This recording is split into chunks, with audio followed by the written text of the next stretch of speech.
Binuksan ni May ang pinto. Nagulat siya nang makitang lalaking nakatayo doon na may dalang basket ng prutas at seryosang ekspresyon. Anong ginagawa mo dito? Hindi komportabling umikot si Lucas. Pumunta ako para tingnan si Ellie at para mag-alok ng tulong. Naningkit ang mga mata ni May. Hindi namin kailangan ng tulong mo. Maaring hindi, ngunit sa tingin ko ay si Ellie. Sagot ni Lucas. Ang kanyang boses ay mahinahon ngunit matatag. Gusto ko ring tiyakin na ginawa ko ang lahat para may tamang mga bagay-bagay. Sumilip si Ellie sa likod ni May. Nagliwanag ang mukha niya nang makita si Lucas. Nagdala ka ng mangga? Tanong niya. Nakita ang prutas sa basket. Napangiti si Lucas. Para sa'yo. Alam kong gusto mo ito. Napabuntong hininga si May. Tumabi ng walang gana. Sige, pwede kang pumasok, pero huwag kang komportable. Kung bago ka pa lang sa channel neto, ibang kwento ni Ate Jane, istorya mo, ikwento ko. Huwag kalimutang pindutin ang notification bell at subscribe po. Inayos ni Rina ang strap ng suot na basket sa kanyang balikat. Ang matalim niyang tingin ay tumingala sa mataong kalsada sa harapan. Ang araw ng tanghalay lumubog sa kanya, ngunit hindi niya kayang magpahinga. Ibinalik niyang tingin sa kanyang mga nakababatang kapatid. Sina Ellie at Ben na nagtatrabaho sa bangketa sa kanilang karaniwang lakas. Mga sariwang banana fritters! Malamig na tubig! Malinis at sariwa! Sigaw ni Ellie. Pinuputol ng matataas na boses niya ang daldalan ng mga dumadaan. Ellie, panatilihing matatag ang boses mo. Malumanay na sabi ni Rina. Tatakot ka sa matao kung sumigaw ka ng sobra. Nagpout si Ellie. Hinawakan ng tray ng banana fritters malapit sa kanyang dibdib. Pero sinusubukan kong tumulong. Lagi mong sinasabi sa akin na gumawa ng higit pa. Si Ben, ang gitnang bata, ay inilibot ang kanyang mga mata. Magaling siya, Rina. Itigil mo ng pang-aapi sa kanya. Napabuntong hininga si Rina. Nababawasan ang pasensya niya. Hindi naging madali ang pagiging panganay na kapatid sa 15 gulang. Hindi ako bossing kahit kanino. Ako lang. Guys! Putol ni Ellie. Nagniningning ang mga mata. Ang daming tao dyan. Tara na! Bago pa makasagot si Rina, tumakbo na si Ellie papunta sa grupo. Naiwan si Rina at Ben para habulin siya. Mabilis na nasumpungan ng tatlo ang kanilang sarili na naghahabi sa dagat ng mga estranghero. Ang kanilang maliliit na tinig ay nilamon ng ingay ng palengke. Habang papalapit sila sa pagtitipon, napansin ni Rina ang isang lalaki nag-aayos ng isang pagtatanghal sa kalye. Ang mga tao ay naghahagis ng mga barya sa isang sombrero habang ang lalaki ay nagbalanse ng isang stack ng mga plato sa kanyang ulo. Nawalang sigla ni Ellie nang mapagtanto niyang hindi ito pulutong ng mga mamimili kundi mga manunood. Ellie, wala tayong oras para dito, sabi ni Rina, hinawakan ang kamay ng kapatid. Pero, walang pero, kailangan nating ibenta lahat bago lumubog ang araw. At tubiling sinundan ni Ellie si Rina pabalik sa kanilang pansamantalang stall, kung saan nakaupo ang kanilang ina na si May sa ilalim ng maliit na tarp. Bakas sa mukha ni May ang pagod, abalang mga kamay sa pagbabalat ng saging para sa susunod na batch ng fritters. Kamusta na? Tanong ni May nang hindi tumitingin. Hindi maayos. Pag-amin ni Rina, inilapag ang kanyang basket. Patuloy na tumatakbo si Ellie at masyadong masikip ang palengke. Sumulyap si May kay Ellie. Lumambot ang ekspresyon nito. Ayos lang, ayusin natin. Humalukip-kip si Ben. Bakit hindi na lang tayo umuwi bukas? Halos hindi na tayo nakakaabala. Kailangan nating malagpasan ito. Pagwawasto sa kanya ni Rina. At iyon lang ang mahalaga. Bumuntong hininga si May. Matigas ang boses, ngunit pagod. Tama na kayong dalawa. Tumutok sa trabaho. Pag-usapan natin ito mamaya. Nagsimulang lumubog ang araw. Pinipinta ang kalangitan sa mga kulay ng orange at pink. Ang pamilya ay nag-impake ng kanilang hindi nabentang mga kalakal. Ang kanilang espiritu ay mabigat. Habang naglalakad sila pa uwi, napansin ni Ellie ang isang makintab na itim na kotse na nakabarada sa sulok ng kanilang kalye. "Tingnan mo yan!" Bulalas niya. Hinihilang manggas ni Rina. "Napakakintab nito." "Huwag kang magambala," sabi ni Rina, bagaman hindi niya maiwasang mapatingin sa kotse. Ang kanilang buhay malayo sa karangyaan. Nakinakatawan ng kotse, ngunit nang madaanan nila ito, bumuhay ang makina na ikinagulat nilang lahat. Dahan-dahang umandar ang sasakyan. Tinted ang bintana nito, kaya madilim na hindi nila makita kung sinong nasa loob. Paano kung may mahalagang tao na nakatira dito ngayon? Bulong ni Ellie na may bahid ng pananabik sa boses. Ang mga importanteng tao ay hindi pumupunta sa mga kapitbahayan na tulad nito. Mapait na sabi ni Rina na pinasulong ni Ellie. Lingid sa kanilang kaalaman, nakatingin pala ang driver ng sasakyan. Ang kanyang kamay ay nanatili sa manibela habang pinagmamasdan ng pamilya na nawawala sa kalye. Isang maliit na kirot ng kuryosidad ang namumuo sa kanyang loob.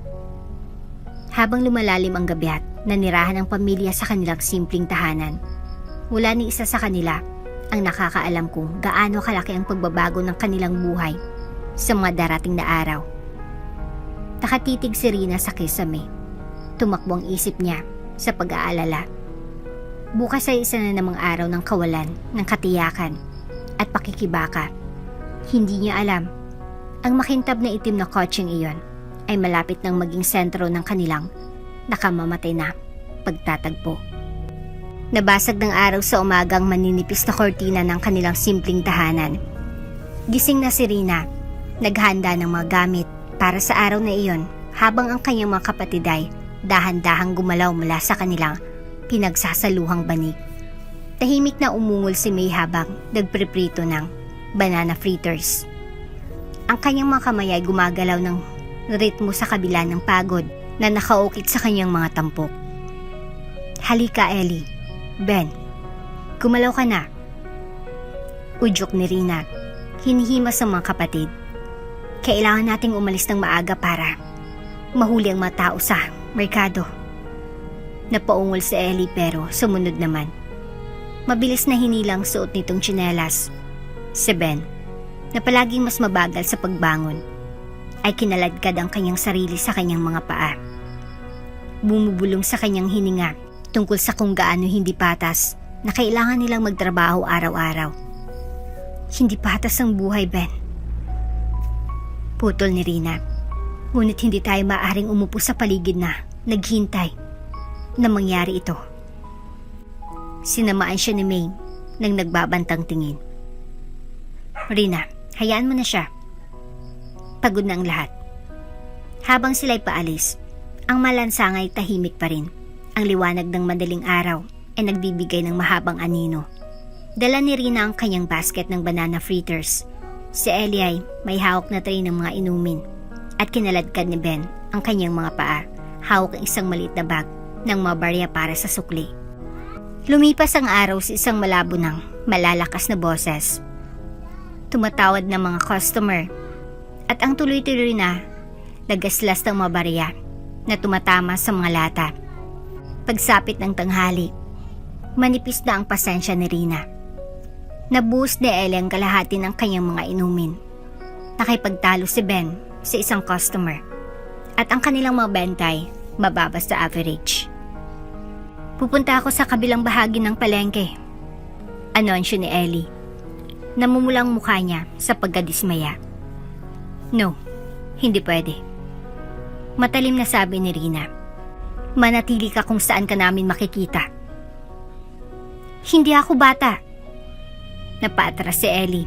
Napaatras bago siya mapigilan ni Rina. Ellie, bumalik ka! Sigaw ni Rina, ngunit hindi nakinig si Ellie. Ibinaba ni Rina ang kanyang basket at bumaling kay Ben. Manatili ka rito, dala ang mga gamit. Pupuntahan ko siya. Inilibot ni Ben ang kanyang mga mata ngunit tumango ito. At naka-cross leg sa tabi ng kanilang mga paninda. Si Rina ay humarap sa mga tao. Ang kanyang mga mata ay naghahanap ng maliwanag na dilaw na headband ni Ellie. Sa wakas ay nakita niya ang kanyang kapatid na babae sa kabilang kalye nang makaalis si Ellie sa gilid ng bangketa. Ellie! Sandali! Napasigaw si Rina. Nalunod ang boses niya sa tunog ng mga gulong. Isang makintab na itim na kotse ang bumagsak sa kalsada. Huli na sa pagpreno ng driver nito, huminto ang sasakyan at inihagis si Ellie sa lupa. Nagkalat ang tray ng mainumin sa semento. Tumigil ang puso ni Rina. Para sa isang sandali, ang mundo ay tila nagyelo. Ellie! Sigaw niya. Papunta sa kanyang kapatid na babae. Bumukas ang pinto ng sasakyan sa gilid ng driver at lumabas ang isang lalaki. Namutlang mukha sa gulat. Si Lucas iyon. Ang parehong lalaking nakaupo sa itim na kotse noong nakaraang araw. Lumod siya sa tabi ni Ellie. Ang boses ay mahinahon ngunit apurahan. Humihinga pa siya. Dadaling ko siya sa ospital. Sabi ni Lucas, nakatingin kay Rina. Hindi. Sigaw ni Rina.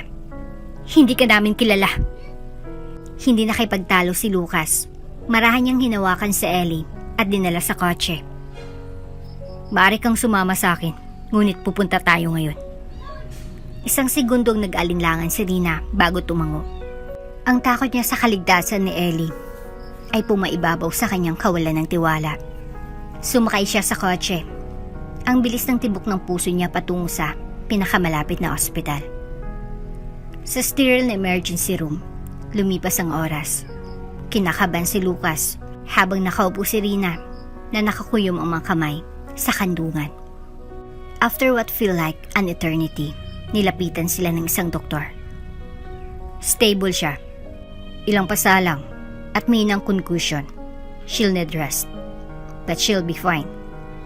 Sabi ng doktor. Naalimpungatan si Rina at napasandal siya sa upuan. Napabuntong hininga rin si Lucas na hindi niya namalayang pinipigilan niya. Hindi mo na kailangang manatili. Malamig na sabi ni Rina. Bumalik ang kanyang bantay. Kami nang bahala sa kanya mula rito. Hindi pinansin ni Lucas ang tono niya. Ako nang sasagot sa mga gastusin niya sa pagpapagamot. Hindi namin kailangan ng iyong tulong. It's not charity. Mariing sabi ni Lucas. Responsibilidad ko ito.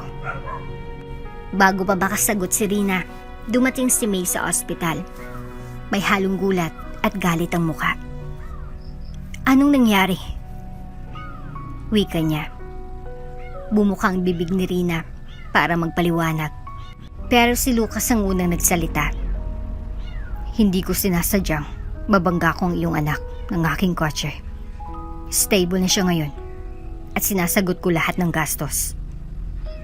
Naningkit ang mga mata ni May habang pinagmamasdan siya. At bakit ako magtitiwala sa'yo? Sinalubong siya ni Lucas ng tingin. Panay ang boses nito. Dahil gusto kong tumulong. Nang umalis sila sa ospital ng gabing iyon, hindi maalis ni Rina ang pakiramdam na hindi itong huling pagkikita nila ni Lucas. Isang bagay tungkol sa kanyang determinasyon ang nakakaramdam ng hindi ka nais-nais. Si May, nahawak ang mahigit na kamay ni Ellie, ay sinulyapan si Lucas habang nakatayo sa tabi ng kanyang sasakyan. Pinapanood silang umalis. Sino ba talagang lalaking iyon? Bulong ni May, higit sa kanyang sarili kaysa sa iba. Nakabitin sa hangin ng tanong habang naglalakad pa uwi ang pamilya. Hindi alam na nakagawa ng desisyon si Lucas na magpapabago sa kanilang buhay magpakailanman. Ang mga araw pagkatapos ng aksidente ay tense. Si Ellie, bagamat gumaling ng mabuti, ay nanatiling tahimik. Isang pambihirang pag-alis sa kanyang karaniwang daldal. Mas masusing binantayan ni May ang kanyang mga anak at pinagbabawalan silang maglibot ng napakalayo sa bahay o sa isa't isa. Si Rina ay nagsumikap ng higit pa kaysa dati na dinoble ang kanyang pagsisikap na makabawi sa oras na nawala habang si Ellie ay gumaling. Hindi niya maiwasang isipin si Lucas. Ang kanyang determinasyon na manatiling kasangkot pagkatapos ng aksidente ay sumingit sa kanya. Bakit siya naging porsigido? Dumating ang sagot isang hapon nang sumulpot si Lucas sa kanilang pintuan. Binuksan ni May ang pinto. Nagulat siya nang makitang lalaking nakatayo doon na may dalang basket ng prutas at seryosong ekspresyon. Anong ginagawa mo dito? Hindi komportabling umikot si Lucas. Pumunta ako para tingnan si Ellie at para mag-alok ng tulong. Naningkit ang mga mata ni May. Hindi namin kailangan ng tulong mo. Maaring hindi, ngunit sa tingin ko ay si Ellie. Sagot ni Lucas. Ang kanyang boses ay mahinahon ngunit matatag. Gusto ko rin tiyakin na ginawa kong lahat para maitamang mga bagay-bagay. Sumilip si Ellie sa likod ni May. Nagliwanag ang mukha niya nang makita si Lucas. Nagdala ka ng mangga? Tanong niya. Nakita ang prutas sa basket. Napangiti si Lucas. Para sa'yo. Alam kong gusto mo ito. Napabuntong hininga si May. Tumabi ng walang gana. Sige, pwede kang pumasok. Pero huwag kang komportable. Sa loob ng bahay, ramdam na ramdam ang tensyon. Umupo si Rina sa maliit na hapagkainan. Pinagmamasdan si Lucas na parang lawin habang nakipagkwentuhan kina Ellie at Ben. Nakasandal si May sa pader. Nakahalukip-kip. Sapat na iyong ginawa mo, sabi ni May pagkaraan ng ilang sandali. Ang kanyang tono ay pinutol. Hindi mo na kailangang patuloy na lumapit. Sinalubong siya ni Lucas ng tingin. Alam kong hitsura nito. Ngunit hindi ako narito dahil sa pagkakasala. Gusto kong tumulong dahil kaya ko. Ginagawa mong lahat ng iyong makakaya. Ngunit malinaw na nahihirapan ka.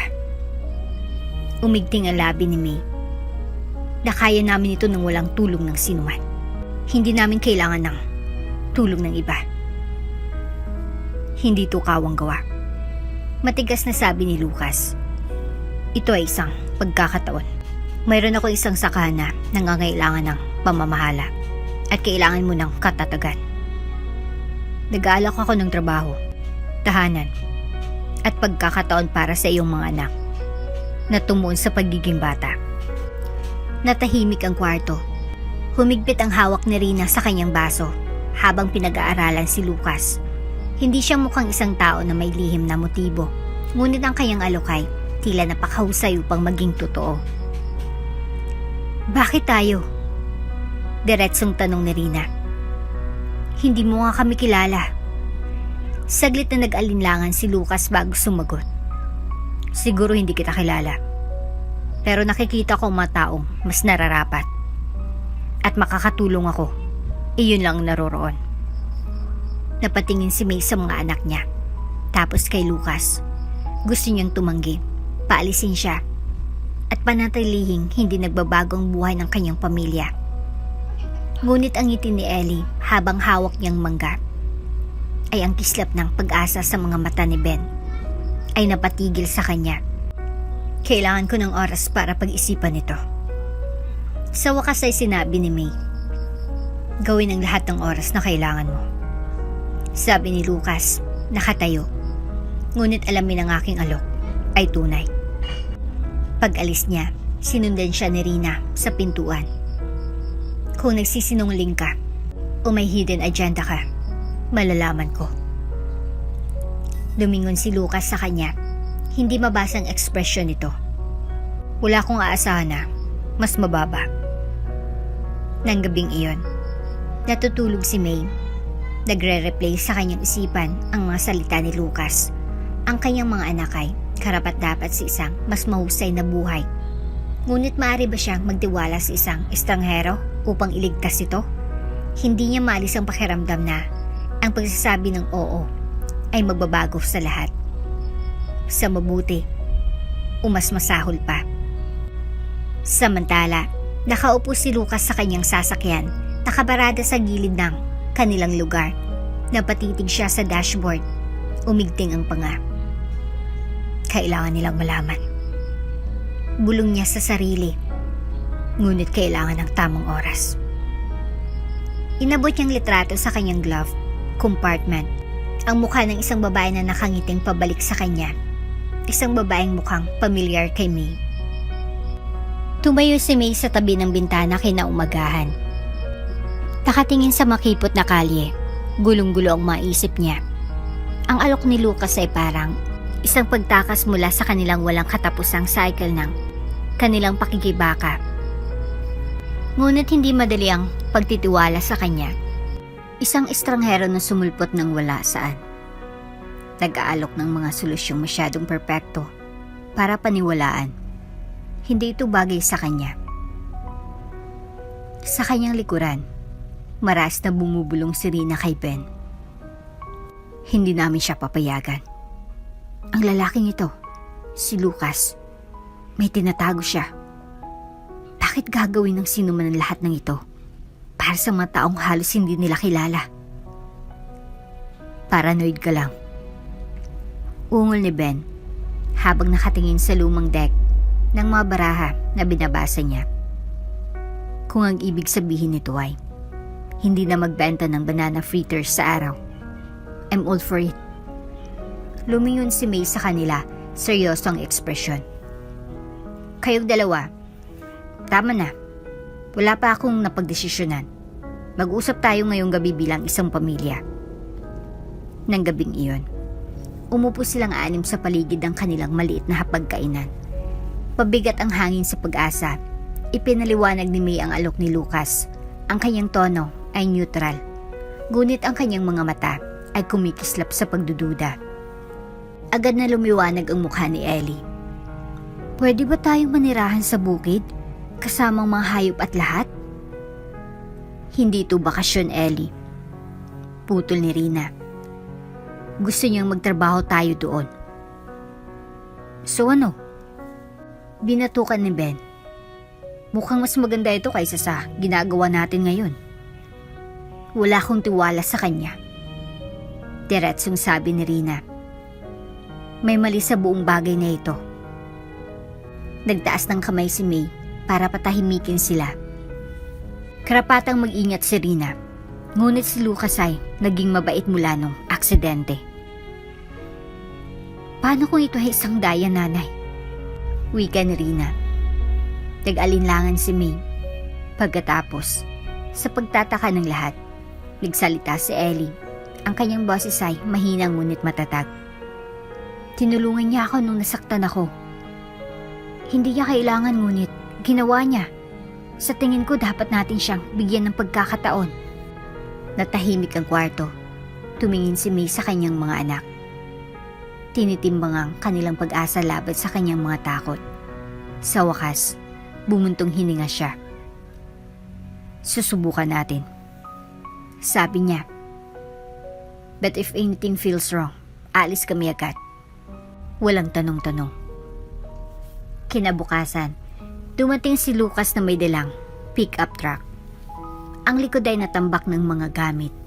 Ang mga bata ay napuno ng pananabik, maging si Rina, kahit na tinakpan niya ito ng kanyang karaniwang pagdududa. Mahabang paglalakbay patungo sa bukid, ngunit nang makarating sila, nakahinga sila ng maluwag. Ang mga gumulong patlangay nakaunat sa lahat ng direksyon. Napuno ng mga puno at maliliit na kamalig. Ang farmhouse ay katamtaman ngunit mas maluwag kaysa sa kanilang masikip na tahanan sa lungsod. Dito kayo titira, sabi ni Lucas. Pinapasok sila sa loob. Maraming lugar para sa lahat at sa kusina ay puno ng sapat na pagkain para sa isang sandali. Pinagmasdan ng mga mata ni May ang kawalan. Tumatakbo ang kanyang isip. Ito ay masyadong mabuti. Masyadong perpekto. Bakit mo ba talaga ginagawa ito? Tahimik niyang tanong sa kanya. Tag-alinlangan si Lucas. Bumaba ang tingin niya sa sahig. Let's just say, I have my reasons. Ngunit ipinapangako ko, wala itong makakasama sa inyo o sa iyong mga anak. Bago pa makapindot pa si May, isang malakas na kalabog ang nanggaling sa labas. Lahat sila'y nagmadaling lumabas upang mahanap ang isa sa mga kamalig na nasusunog. Manatili ka rito. Sigaw ni Lucas. Tumakbo patungo sa apoy. Hinawakan ni May ang mga bata. Hinila sila pabalik habang umuusok ang usok sa langit. Tumibok ang puso ni Rina habang pinagmamasdan si Lucas na nawala sa apoy. Anong meron doon? Tanong ni May sa isang trabahador na tumatakbo. Basta, ang lumang kagamitan. Sabi ng lalaki. Ngunit kung apoy ay kumalat sa iba pang mga gusali, ito ay delikado. Ang mga minuto ay tila mga oras habang umuungol ang apoy. Tang may isip ni May na hindi na babalik si Lucas, sumulpot siya, umuubong ngunit hindi nasaktan sa kanyang mga kamay. Bitbit niya ang isang maliit at nakakandadong kahon. Ano iyon? Tanong ni May na nanginginig ang boses. Hindi sumagot si Lucas. Pasimple niyang hinawakan ng mahigpit ang kahon. Hindi babasang ekspresyon. Kinagabihan, matapos maapula ang apoy, nadatnan ni May si Lucas na nakaupo sa balkonahe, kasamang kahon sa tabi niya. Anong meron doon? Tanong niya ulit. Sinulepan siya ni Lucas. Natabunan ng madilim na liwanag ang mukha nito. Isang bagay na dapat ay sinabi ko sa iyo ng mas maaga. Kumalabog ang tiyan ni May. Anong tinatago mo, Lucas? Hindi siya nakasagot kaagad. Sa halip, binuksan niya ng dahan-dahan ng kahon na nagpapakita ng isang salansa ng malitrato at isang gusot na sulat. Lumapit pa si May. Habol ang hininga sa kanyang lalamunan nang makilala niya ang isa sa mga mukha sa mga larawat. Ito ay isang mas batang version ng kanyang sarili. Nakatayo sa tabi ng isang babae na kamukhang kamukha niya. Habol ang hininga ni May habang nakatitig sa kupas na litrato sa mga kamay ni Lucas. Ang babaeng nasa tabi niya sa larawan ay may parehong matatalas na mata, parehong maselang katangian, ngunit hindi siya iyon. Si Elena iyon. Matalik niyang kaibigan, ang babaeng minsang tinawag niyang kapatid, ang babaeng namatay ilang taon nang nakakaraan. Paano ka nagkaroon nito? Ang boses ni May ay halos hindi napigilan ng bulong. Pinasadahan ni Lucas ng kamay ang kanyang buhok. Huminga ng malalim. Dahil kapatid ko si Elena. Halos tumigil ang puso ni May. Napaatras siya ng isang hakbang. Umiling-iling. Hindi pwede iyon. Tumango si Lucas. Malungkot ang kanyang ekspresyon. Matagal na siyang umalis ng bahay. Hindi siya pinatawad ng aking mga magulang dahil dito. Nawala siya sa buhay namin. At pagkatapos, pagkalipas ng mga taon, nalaman kong namatay na siya. Hindi mo lang ako nakapagpaalam. Naramdaman ni Mia ang panginginig ng kanyang mga kamay. Hindi niya sinabi sa akin na may pamilya siyang naghahanap sa kanya. Hindi siya magkakaroon. Pag-amin ni Lucas, siya ay matigas ang ulo, tulad ko. Nang umalis siya, pinutol niya ang relasyon sa lahat. Basag ang boses niya, maliban sa iyo. Hindi makahinga si May. Ang bigat ng katotohanan ay dumurog sa kanya. At ang mga bata, patuloy ni Lucas. Mga pamangkin ko sila, hindi ba? Napalunok siya ng mariin. Sila ay kanya. Bulong ni May. Ngunit pinalaki ko sila bilang sarili ko. Namayaning katahimikan sa pagitan nila, makapalat, nakakasakal. Dapat sinabi mo sa akin. Sa wakas ay sinabi ni Lucas, ang kanyang tono ay mas malambot na ngayon. thought it mattered. Pag-amin ni May. Kilala lang nila ako bilang nanay nila. Ayaw kong maramdaman nilang iniwan sila. Pinunasan ni Lucas ang kanyang noo, dahan-dahang tumango. Naiintindihan ko. Pero May, deserve nilang malaman ng totoo. Naikuyom ni May ang kanyang mga kamao. Hindi. Nagdilim ang mga mata ni Lucas. Hindi mo ito matatago sa kanila magpakailanman. Kailangan ko. Sabi niya, ang kanyang boses ay mabangis. Nangako ako kay Elena na poprotektahan ko sila. At nangangahulugan iyon ng pagprotekta sa kanila mula sa sakit na malaman na sila ay naiwan. Pinag-aralan siya ni Lucas ng matagal. Saka bumuntong hininga. Hindi kita pipilitin. Hindi pa. Napaiwas ng tingin si May. Bumalat sa kanyang guilt. Ang katotohanan na ay lumabas. Ngunit hindi siya handa na hayaang sirain nito ang lahat ng kanyang itinayo. Noong gabing iyon, halos hindi nakatulog si May. Sa tuwing ipipikit niya ang kanyang mga mata, nakikita niya ang mukha ni Elena, ang kanyang mainit na ngiti. Ang kanyang mahuling salita bago siya namatay. Ipangako mo sa akin, May. Panatilihing ligtas sila. Nangako siya at hindi niya sisirain ang pangakong iyon ngayon. Kinaumagahan, ibang pakiramdam, mas tahimik si Lucas, pinagmamasdan ng mga bata na hindi mabasang ekspresyon. Si Rina na laging naghihinala ay napansin agad. Anong meron sa kanya? Bulong niya kay Ben habang kumakain sila ng almusal. Naghibit balikat si Ben. Siguro sa wakas ay napagtanto niya na masyado tayong problema. Sinamaan sila ni May ng tingin. Ngunit bago pa man niya ito mapagalitan ay may kumatok sa pinto.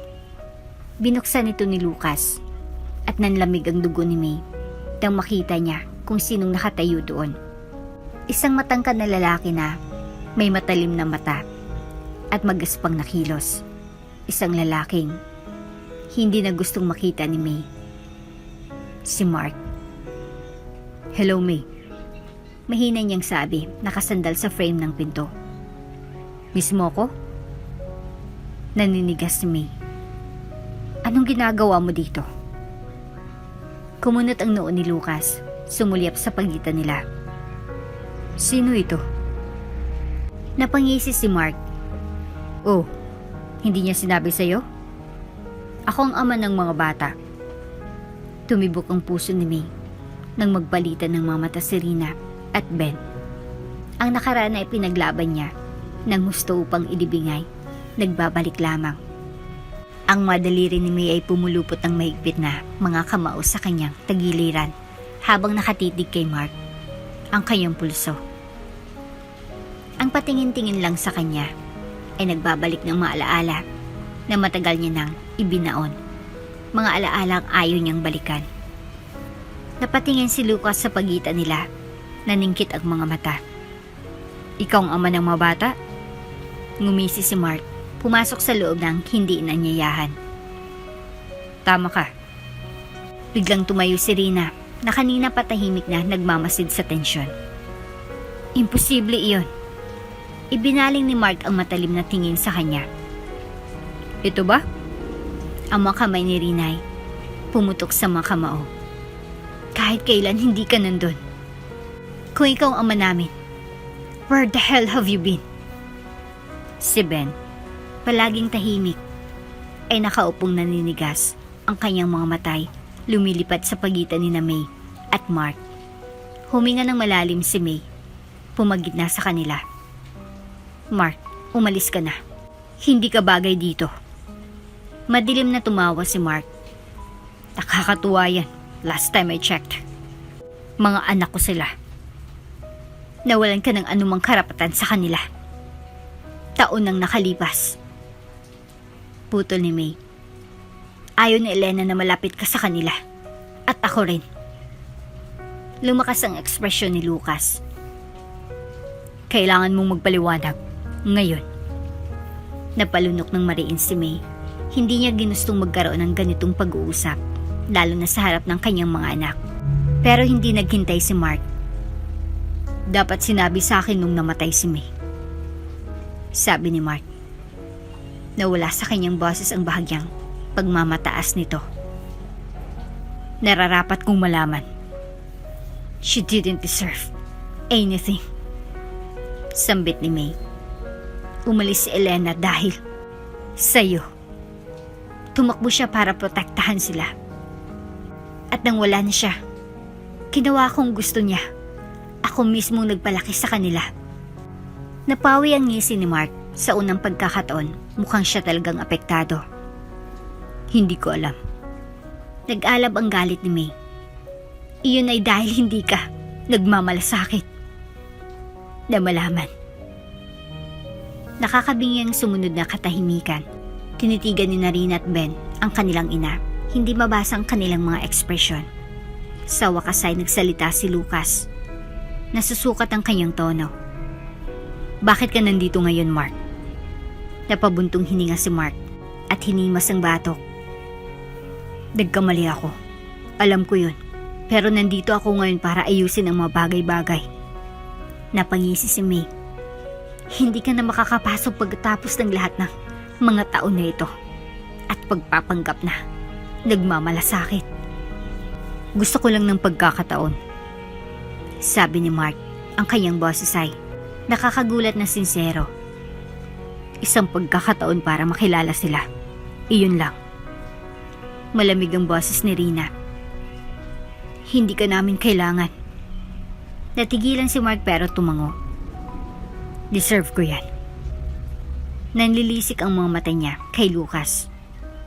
At ikaw, sino ka naman? Ang bago nilang ama? Hindi nag-react si Lucas. Ako ay isang tao na talagang nagmamalasakit sa kanila. Tumawa ng mapait si Mark. Tama ba? Naikuyom ni May ang kanyang panga. Mark, I swear, kung susubukan mong kunin sila. Hindi ako nandito para kunin sila. Putol ni Mark. Ngunit, ako ay babalik. Dahil doon, tumalikod siya at naglakad palabas. Nag-iwan ng matinding katahimikan. Isang nanginginig na hininga ang pinakawala ni May. Gumugulo ang kanyang isipan. Pagkatapos, ang boses ni Rina ay pumutol sa katahimikan na parang kutsilyo. At sinungaling ka sa amin.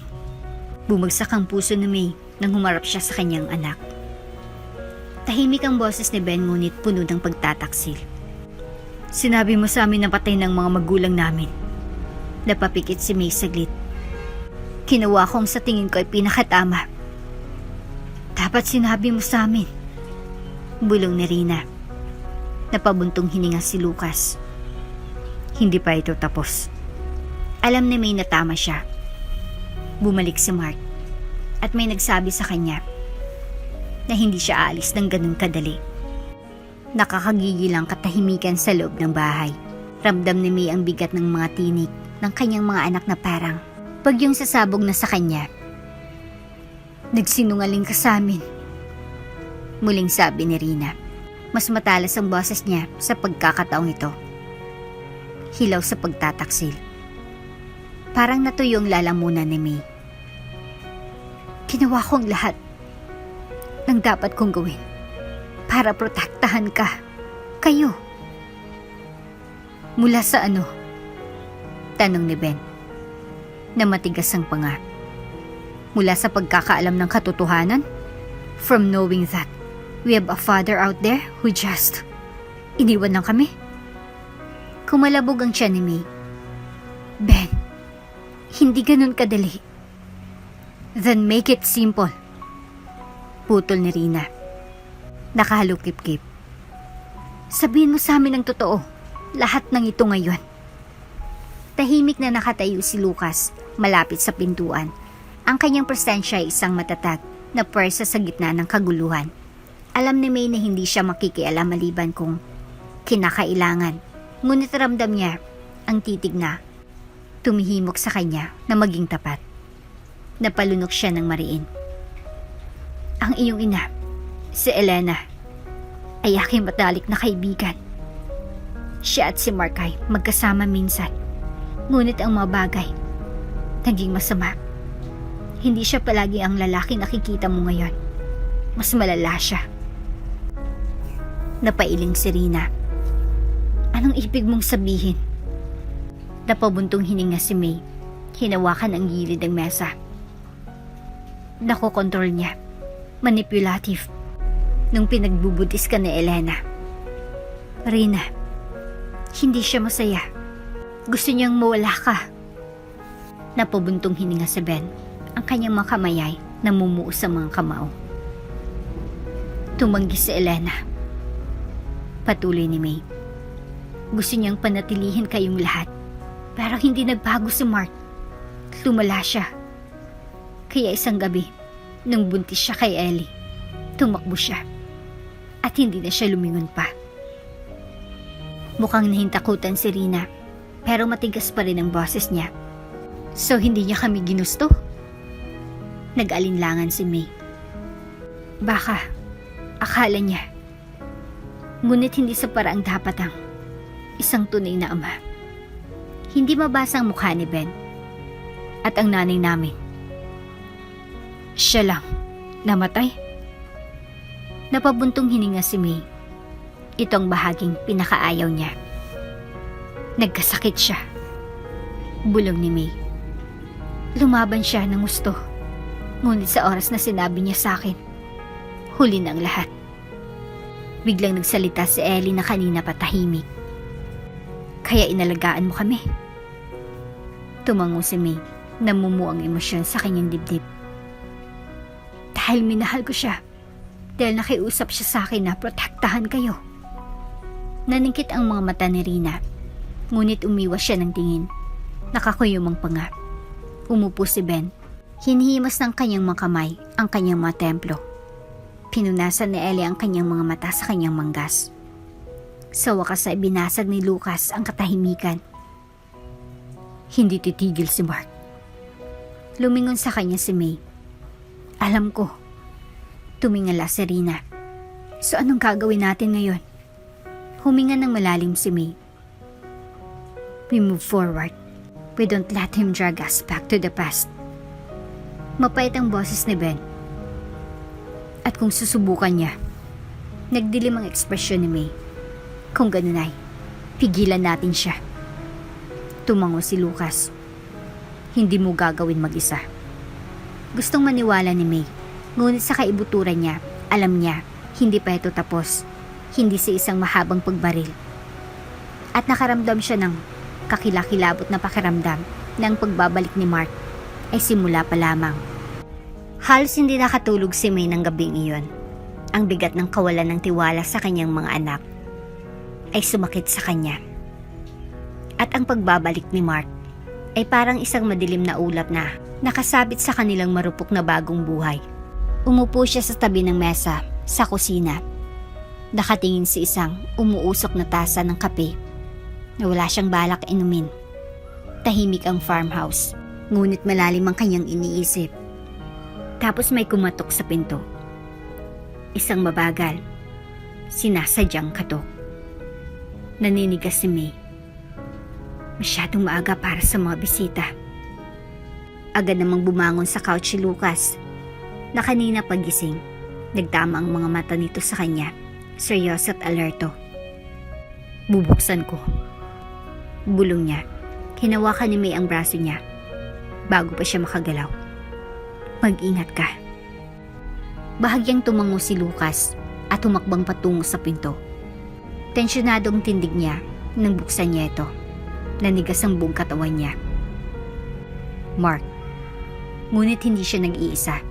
Sa tabi niya ay nakatayo ang isang matangkad. Malapad ang balikat na lalaki na may peklat sa pisngi. Ang kanyang maitim ng mga matay nakamasid sa pintuan. Ang kanyang mga labi ay pumulupot sa isang bagay na mas mukhang pangiinis kaysa sa isang ngiti. Magandang araw. Kasual na sabi ni Mark na para bang may karapatan siyang tumayo roon. Hindi gumagalaw si Lucas. Anong gusto mo? Napangisi si Mark. Gusto ko lang makipag-usap. Naisipan kong magsama ng kaibigan. Para naman may kasama ako. Pinanliitan ni Lucas ng mata ang estranghero. At sino ito? Itinagilid ni Mark ang ulo sa lalaki. Ito si Dante. Tinutulungan niya ako sa isang negosyo. Naisip niyang baka interesado siyang makilalang pamilya ko. Nanigas ang tiyan ni May. Ito ay hindi isang simpleng pagbisita. Isa itong pagbabanta. Wala tayong dapat pag-usapan. Malamig na sabi ni Lucas. Napangiti si Mark at umiling. Oh, pero ginagawa namin. Kita mo? Naisip ko. Baka nagkamali ako nang umalis. Siguro karapat dapat ako ng isa pang pagkakataon sa aking mga anak. Humakbang si May, matalas ang boses. Hindi mo na kailangang magpasyan yan ngayon. Nagdilim ang ekspresyon ni Mark. Pinahirapan mo ako, May. Naikuyom ni Lucas ang kanyang mga kamao. Umalis ka na. Si Dante ay humakbang pasulong. Ang kanyang presensya ay nagpapakita ng isang bagay na mapanganib. Sigurado ka bang gusto mo kaming paalisin? Bumilis ang tibok ng puso ni May. The way he said it, hindi lang tanong. Isa itong babala. Hindi nagpatinag si Lucas. Oo. Sa mahabang saglitay, nakatayo lang sina Mark at Dante. Pagkatapos, bumuntong hininga si Mark. Umiling-iling na may maliit na tawa. Sige, pero huwag mong isipin na. Tapos na ito. Tumalikod siya para umalis. Nakasunod si Dante sa likuran niya, ngunit bago pa man sila makarating sa kanilang sasakyan, lumingon si Mark sa kanyang balikat. Say hi sa aking mga anak para sa akin. Uminit ang dugo ni May. Isinara ni Lucas ang pinto, agad itong nilak. Kailangan natin silang bantayan. Sabi niya, naninigas ang kanyang panga. Tumango si May, nanginginig ang mga kamay. Hindi pa tapos si Mark. At kung may ibig sabihin ng panganib sa kanyang mga mata, nagsisimula pa lang siya. Narinig pa rin ni May ang mga huling salita ni Mark na umalingaw sa kanyang isipan. Say hi to my kids for me. Hindi ito isang kahilingan, isa itong pagbabanta. Nilak ni Lucas ang pinto sa likod nila. Ang kanyang mga matay iniskan ng paligid sa pamamagitan ng bintana. Ang araw ng madaling araw ay nagbigay ng mahabang anino sa buong farmhouse, ngunit wala itong nagawa para mabawasan ang lamig na dumadaloy sa gulugod ni May. May dala siyang kasama sa pagkakataong ito. Bulong ni Lucas. Iyan ay hindi magandang senyales. Napabuntong hininga si May. Hinihimas ang kanyang batok. Kilala ko si Mark. Hindi niya ginagawa ang mabagay ng walang plano. He's trying to scare us. But the real question is, anong gusto niya? Lumingon sa kanya si Lucas. Sabi mo wala siyang pakialam sa mga bata noon. Anong nagbago? Kumunot ang noon ni May. Baka gusto niyang kontrolin. Marahil ito ay tungkol sa paghiganti. O baka, she trailed off, her gut twisting. Siguro ano? Tanong ni Lucas. Napalunok ng mariin si May. Baka may nalaman siya na hindi pa natin alam. Isang biglaang kalabog mula sa likod ng bahay ang nagpaikot sa kanilang dalawa patungo sa tunog. Kinuha ni Lucas ang malapit na kutsilyo sa kitchen counter at sinenyasan si May na manatili sa likuran niya. Dahan-dahan silang gumapang patungo sa likurang pinto. Nakalakang pinto. Ngunit ang bintana sa tabi nito ay nabasag. Tumamang puso ni May sa kanyang tadyang. Sumilip si Lucas sa labas. Humigpit ang hawak niya sa kutsilyo. Walang tao doon. Pinagbasdan ni May ang basag na salamin. Nanginginig na hinga lang kanyang hininga noon niya ito nakita. Isang folded note na nakalatag sa sahig malapit sa basag ng bintana. Maingat itong kinuha ni Lucas at ibinuka. Nagdilim ang kanyang ekspresyon habang binabasa niya ang mga salitang nakasulat sa papel. Mabagal na sulat kamay. You took what's mine. I'm taking it back. Bumaba ang tiyan ni May. Mark, bulong niya. Umigting ang panga ni Lucas. Naglalaro siya. Gusto kanyang matakot. Well, it's working. Pag-amin ni May at niyakap ang sarili. Huminga ng malalim si Lucas at lumingon sa kanya. May, I think it's time na sabihin natin sa mga batang lahat. Kailangan nilang malaman kung anong nangyayari. Nag-alinlangan si May. Ayoko matakot sila. Sila na. Mahinang sabi ni Lucas. Nakita mong mukha ni Rina nang magpakita si Mark. Deserve nilang malaman ang katotohanan para maging handa sila. Pumikit si May. Alam niyang tama siya. Biglang kalabog sa front door kaya napatalon silang dalawa. Bumilis ang tibok ng puso ni May habang mabilis na suliyap kay Lucas. Hawak niya pa rin ang kutsilyo. Matigas ang kanyang tindig. Kung sino man ang nandun ay hindi kumakatok. Napabuntong hininga si May habang umuurong. Siya iyon. Tumakbo si Lucas patungo sa pinto at sumilip sa peephole. Nanlamig siya. Nanginig ang boses ni May. Si Mark ba? Hindi agad nakasagot si Lucas. Humigpit ang hawak na kutsilyo. Hindi. Sa wakas ay sinabi niya, ito ay isang tao na mas masahol pa. Dumagundong ang pulso ni May sa kanyang tenga. Someone worse? Bulong niya. Hindi kaagad nakasagot si Lucas. Napakuyom ang kanyang panga habang hawak ang kutsilyo sa kanyang kamay. Isa pang malakas na putok sa pintong nagpatalon sa kanya. Buksan mo! Alam kong nandyan ka. Malalim ang boses, hindi pamilyar. Ngunit may nakakatakot na otoridad dito na nagdulot sa puso ni May sa sobrang pagmamadali. Lumingon si Lucas sa kanya. Hindi mabasang ekspresyon nito. Iakyat mong mga bata. Ngayon. Saglit na nag-alinlangan si May bago tumango at nagmamadaling pumunta sa hallway. Rina, Ben, Ellie. Umakyat kayo sa taas ngayon na. Si Rina, na nasa gilid mula sa mga kaganapan sa umaga, ay hindi nakipagtalo. Hinawakan niyang kamay ni Ellie at kinalalkad siya patungo sa hagdan. Nang nawala sila sa paningin, lumingon si May kay Lucas na pumesto sa pinto. I swear, kapag hindi mo bubuksan ang pintong ito, sisirain ko ito. Garalgal ang boses sa labas. Huminga ng malalim si Lucas bago binuksan ang pinto at hinila ito pabukas.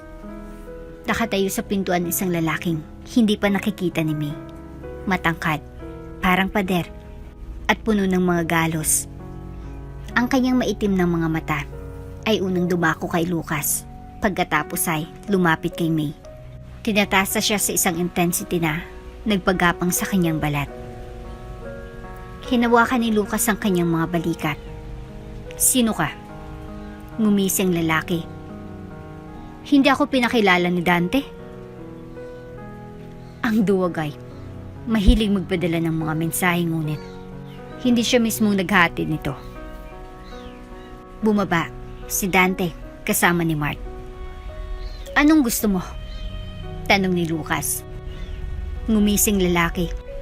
Naparito ako para maghatid ng mensahe mula kay Mark. Hinanda ni May ang sarili. Anong mensahe? Itinagilid ng lalaki ang kanyang ulo. Gusto ni Mark kung anong kanya at kung hindi niya makuha ito. Lumipat ang kanyang tingin sa hagdanan. Humakbang pasulong si May. Nagiging yelo ang dugo niya. Kung hindi niya makuha, no? Tanong niya. Lumawak ang ngiti ng lalaki. Hindi lang mga batang gusto niya, sweetheart. Hinayaan niyang sumabit sa hangin ang mga salita. Gusto ko rin niya. Napabuntong hininga si May. Ang pagkakahawak ni Lucas sa kutsilyo, humigpit. Bahagyang napaatras ang lalaki na parabang nasiyahan sa kanilang mga reaksyon. Pag-iisipan ko mabuti kung sabing hindi, May. Naging batyaga si Mark, ngunit hindi siya maghintay, magpakailanman. Nakakuyong ang mga kamay ni May. Sabihin mo kay Mark na hindi ako interesado sa kanya. Isang mahinang tawang pinakawalan ng lalaki. Diyan ka nagkakamali. Siya'y darating para sa inyong lahat. Dahil doon, tumalikod siya at naglakad palayo. Naiwan sina May at Lucas na nakatayong nakapermi sa pintuan. Nakakabingyang katahimikan. Dahan-dahang bumuntong hininga si Lucas. Tumataas siya. Napalunok ng mariin si May. Alam ko. Kailangan nating maging handa. Patuloy ni Lucas, malungkot ang boses. Hindi lang basta nananakot ngayon si Mark. Darating siya. Tumango si May, naninikip ang dibdib. Ginugol niya ang kanyang buong buhay sa pagprotekta sa mga bata mula sa nakaraan. Ngunit ngayon, ang nakaraan ay panghuli sa kanila. Wala siyang ideya kung paano ito pipigilan. Nilak ni May ang pinto nang mawala ang estranghero sa maruming kalsada. Nanginginig ang madaliri habang pinihit ang trangka. Nanatiling tahimik si Lucas. Mahigpit na nakahawak sa kutsilyo na pumuti ang kanyang mga buko. Umigting ang kanyang panga, kontrolado ang kanyang hininga. Pero masasabi ni May na halos hindi niya na pinipigilan ang kanyang galit. Gusto ko niya. Matigas na boses niya, parang acid ang mga salita sa bibig niya. May let out a shaking breath, rubbing her arms na para bang pupunasan niya ang lamig ng nangyari. Lagi nang gustong kontrolin ni Mark. Wala siyang pakialam sa mga bata noon. Ngunit ngayon ay kumikilos siya na parang sila'y isang premyo na mapanalunan. Lumingon si Lucas sa kanya. Mas matalas ang boses nito kaysa kanina. Hindi na ito tungkol sa mga bata. Ito ay tungkol sa iyo. Hindi lang silang gusto niya. Gusto kanyang isama. Kumalabog ang siya ni May. Ito ay mas masahol pa kaysa sa naisip niya. Handa siyang labanan si Mark kung susubukan itong kunin ang mga bata. Pero, kung gusto rin niya ito, ibig sabihin, hindi lang siya naghihiganti. Ito ay personal. Palakad-lakad si Lucas sa sahig. Ang kanyang isip ay gumagawa ng dose-dose ng posibleng solusyon. Hindi tayo maaring manatili dito, sabi niya sa wakas. Hindi na ligtas ang lugar na ito. Kumirot ang puso ni May sa naisip. Saan tayo pupunta? Napabuntong hininga si Lucas. Sa isang lugar na hindi alam ni Mark. Isang lugar na makukontrol natin ang sitwasyon. Nag-alinlangan si May. Nagtayo siya ng buhay dito para sa mga bata. Inaasahan niyang magkakaroon na sila ng bahay, ngunit malinaw ang katotohanan. Kung mananatili sila, pupunta si Mark para sa kanila. Bago pa man siya makapagsalita ay may mga yabag ng paa pababa ng hagdan. Unang lumitaw si Rina, kasunod sina Ben at Ellie. Anong nangyayari?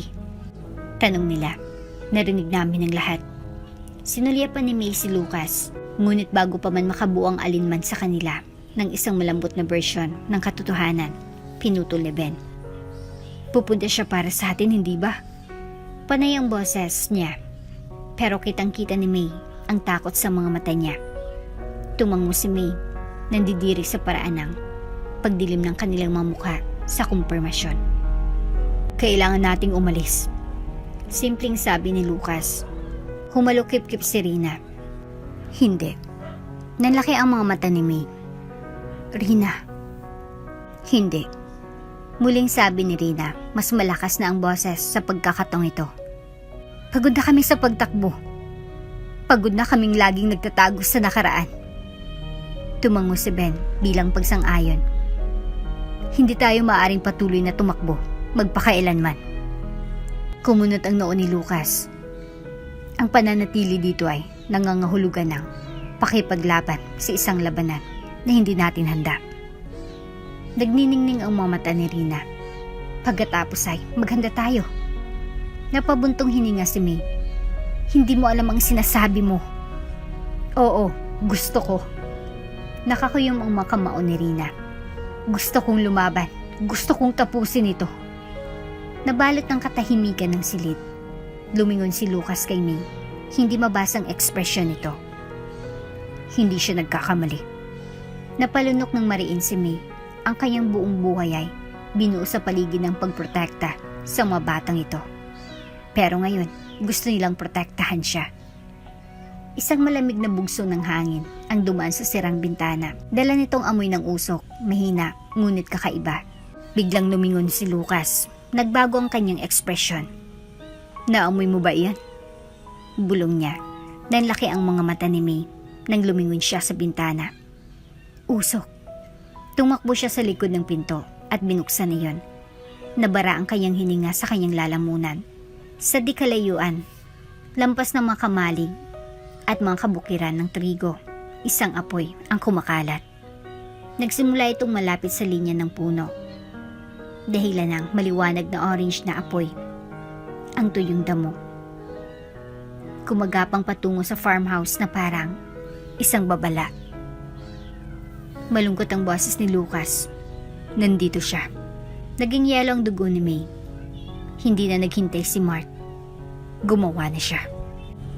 Napabuntong hininga si May habang pinagmamasdan ang apoy na ahas sa tuyong damo. Papalapit sa bahay. Ang kalangitan sa gabi ay kumikislap na may nakapangingilabot na kulay kahel. Nakhinang. Ang hangin ay makapal na may mabangong amoy ng nasusunog na kahoy. Gumagalaw na si Lucas. Kailangan nating kumilos ng mabilis. Nakakuyong mga kamao ni Rina. Ito ay hindi lamang isang apoy, hindi ba? Umiling si Lucas. Hindi, isa itong distraction. Umikot ang tiyan ni May. Gusto ni Mark na nakatuon tayo sa apoy habang ginagawa niya ang kanyang tunay na paggalaw. Isang maliit na ungulang pinakawalan ni Ellie. Hinawakan ang manggas ni May. Anong gagawin natin? Naningkit ang tingin ni Lucas. Kami, lumalaban. Si Ben, kadalasan ng pinakatahimik, ay humakbang pasulong. Sabihin sa amin kung paano.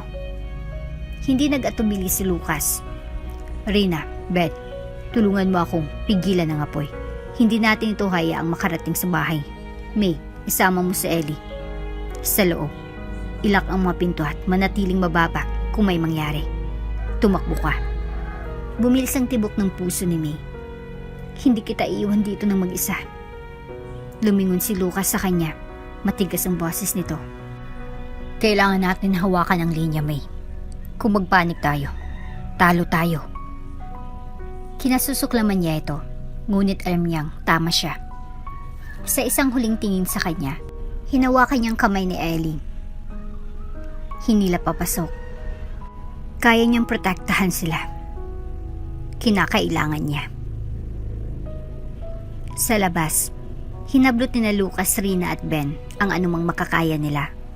Mga balde, pala, kahit basang kumot. Kahit anong pa man mapabagal ang apoy. Ang apoy ay umuungol ng palapit. Ang usok ay lumalapot sa hangin. Mabilis na nagtrabaho si Lucas na nagtatapo ng mga balde ng tubig sa damuhan upang lumikha ng fire break. Umubo si Rina. Tumutulo ang pawis sa mukha. Masyadong mabilis itong kumalat. Sigaw ni Ben na nakaturo sa linya ng puno. May tao sa labas! Umikot si Lucas. Naningkit ang mga mata. Isang anino ang gumalaw sa kabila ng apoy. Pagkatapos, pangalawa. Higit sa isang tao. Kinagat ni Lucas ang kanyang mga ngipin. May hinihintay sila. At sa kanya napagtanto, ang apoy ay hindi sinasadya upang mahuli sila sa loob. Ito ay sinadya upang i-flash out sila. Bumagsak ang tiyan niya. Takbo!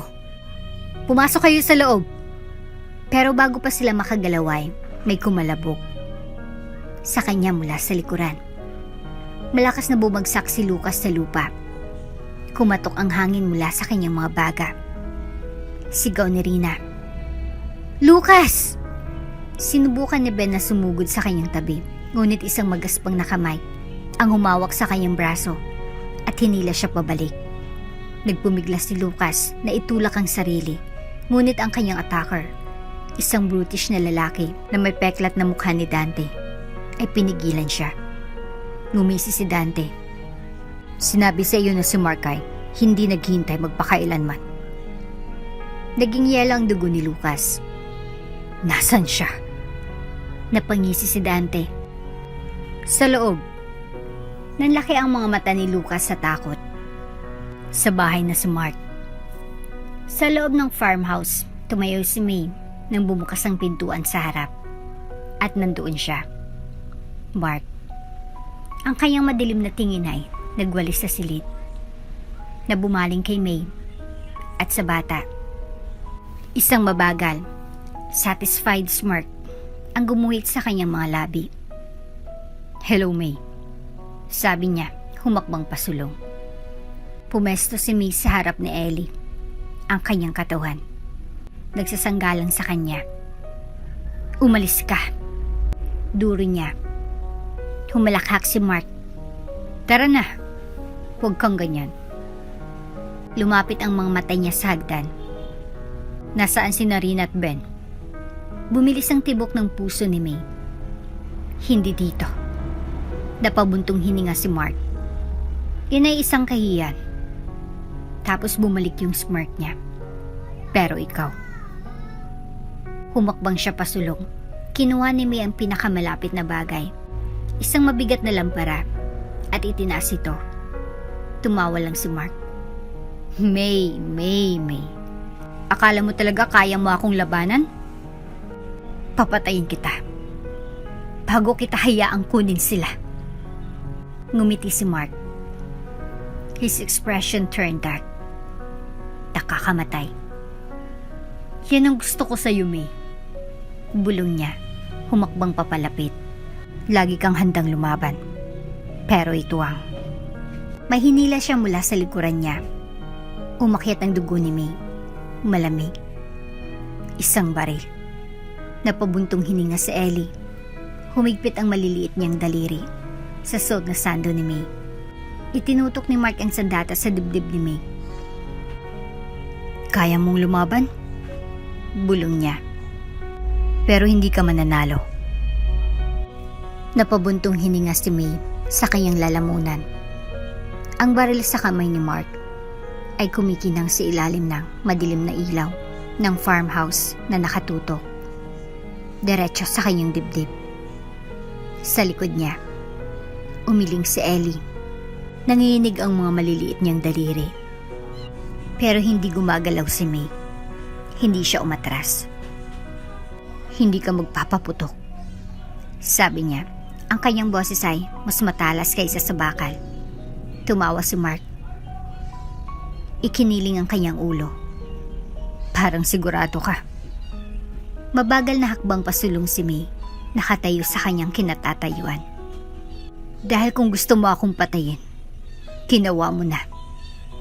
Napawi ang ngisi ni Mark, humigpit ang hawak niya sa baril. "Hindi ka narito para patayin ako." Patuloy ni May. "Nandito ka para kunin ako at ang mga bata. At kailangan mo akong buhay para doon." Umigting ang panga ni Mark. Nakita ni May ang pagkislap ng pag-aalinlangan sa kanyang mga mata at sinamantala niya ang kanyang pagkakataon. Halos wala pang oras na mag-react si Mark bago sinara ni May ang lampara sa kanyang pulso. Ang baril pumutok. Ang balay na lampasan ng pulgada na nakabaon sa sahig na gawa sa kahoy. Sumigaw si Elliot humihikbi. Hinawakan ni May ang pinakamalapit na upuan at inihampas kay Mark ang lahat ng meron siya. Sumuray-suray siya pabalik, nagmumura. "Takbo!" sigaw ni May kay Ellie. "Tumakas ka, ngayon na!" Umakyat sa hagdan sa pinakamabilis niyang makakaya. Sakto namang tumalikod si May para hinawakan ni Mark ang kanyang pulso. Ang kanyang mga daliri ay bumabaon sa kanyang balat na parang bakal. "Pinapahirapan mo ito kaysa sa nararapat." "Mabuti alam mo," wika ni May. Tinapakan niya ang paa ni Mark. Napasigaw ito sa sakit. Kumala sa pagkakahawak, sapat lang para makawala si May. Tumakbo siya patungo sa kusina. Pinalo ang puso, naghahanap ng kahit ano. Kahit ano na magagamit niya bilang sandata. Isang kutsilyo, isang kawali, isang basag na bote. Hindi siya nagkaroon ng pagkakataon. Hinawakan siya ni Mark sa likod at isinandal sa pader. Ang impact ay nagpatalsik ng hininga niya mula sa kanyang mga baga. Lagi kang matigas ang ulo, wika niya, gripping her arm tightly. Kaya nga pinagkatiwalaan ka niya, di ba? Kaya ikaw ang pinili ni Elena kaysa sa akin. Ang dugo ni May nanlamig. Si Mark napangiti. Tama na, bulong niya. Alam ko. Nagpupumiglas si May sa pagkakahawak niya pero masyado siyang malakas. Lumapit si Mark, parang laso ng boses sa tenga niya. Alam kong totoo na hindi sila sa'yo. Naninakaw mo sila sa akin. Sumabog ang galit ni May. Hindi sila man kailanman sa'yo. Duro niya. Nawala ang ngiti ni Mark. Sumama ka sa akin, May. Bago pa makapag-react si May, isang putok ng baril ang umalingaw-ngaw sa ere. Natigilan si Mark. Bumuntong hininga si May. Lumingon silang dalawa sa hagdan kung saan nakatayo si Rina. Hawak ang baril. Nanginginig ang mga kamay niya. Nangingilid ang maluwa sa kanyang mukha. Ngunit sa pagkakahawak niya sa baril, hindi natinag. Bitawan mo siya! Napangisi ang mga labi ni Mark. Hindi ka maglalakas loob. Ang daliri ni Rinay nag-cover sa gatilyo. Subukan mo ako.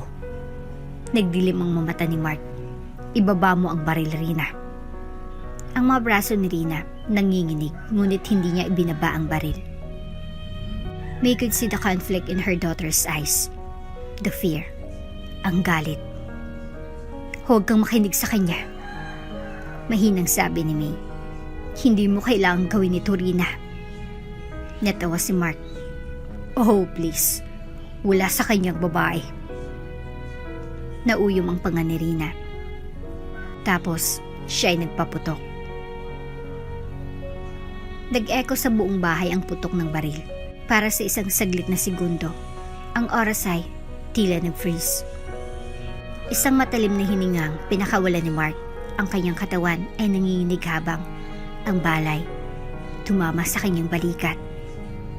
Lumipad ang mga mata ni May sa kanyang anak na nakatayong nanginginig. Ang kanyang mukha ay maputla ngunit ang kanyang mahigpit na pagkakahawak. I won't miss again. Sabi ni Rina, nanginginig ang boses niya na may halong takot at puot. Habol hininga si Mark habang hawak ang dumudugong balikat. Naputol ang kanyang pag-irap. Ang kanyang kumpiyansa. Nang ma-realize niya ang katotohanan. Si Rina ay hindi na maliit na babae. Hindi siya natatakot sa kanya.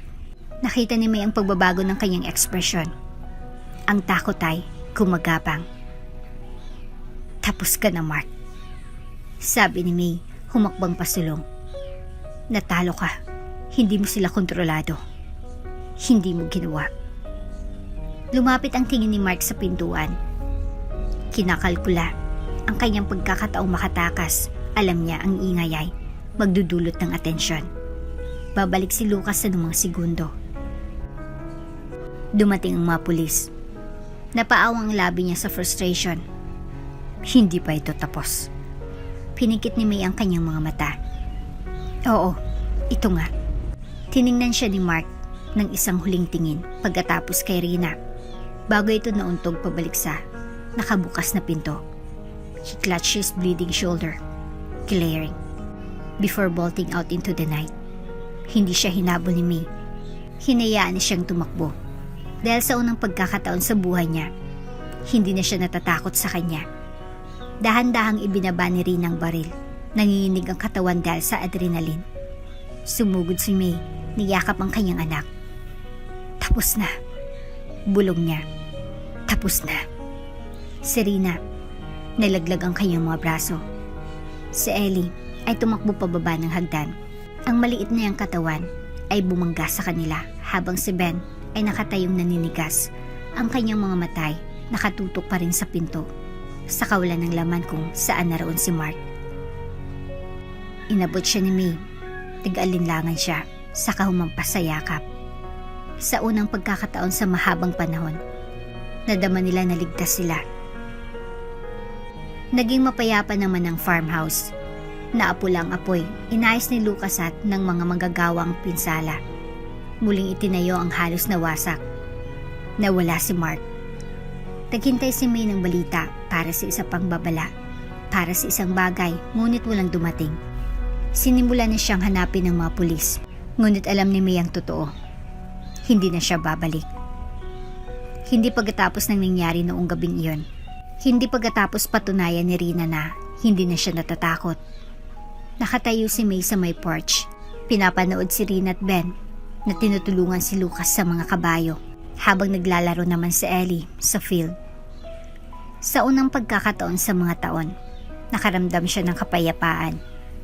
Tumabi sa kanya si Lucas, pinunasan ng pawis sa noo. Nagpapagaling sila, sabi niya. Tumango si May, kumirot ang puso habang pinagmamasdan sila. Oo, lahat tayo. Natahimik sandali si Lucas pagkatapos lumingon nito sa kanya. So, ano ngayon? Ngumiti si May. Ngumiti ng totoo. Ngayon, nakatira tayo. Nang gabing iyon, habang inihiga ni May, si Ellie sa kama, nagtagal si Rina sa may pintuan. Lumingon sa kanya si May. May iniisip ka ba? Nagdalawang isip si Rina bago pumasok sa kwarto. Iniisip ko ang tungkol kay Mama, tungkol sa lahat. Sumikip ang dibdib ni May. Rina, I'm glad she chose you. Mahinang sabi ni Rina. Natutuwa akong pinalaki mo kami. Naramdaman ni May ang pagtulo ng luha sa kanyang mga mata. Hinila niya si Rina sa isang mahigpit na yakap. She would have been so proud of you. Bulong ni May.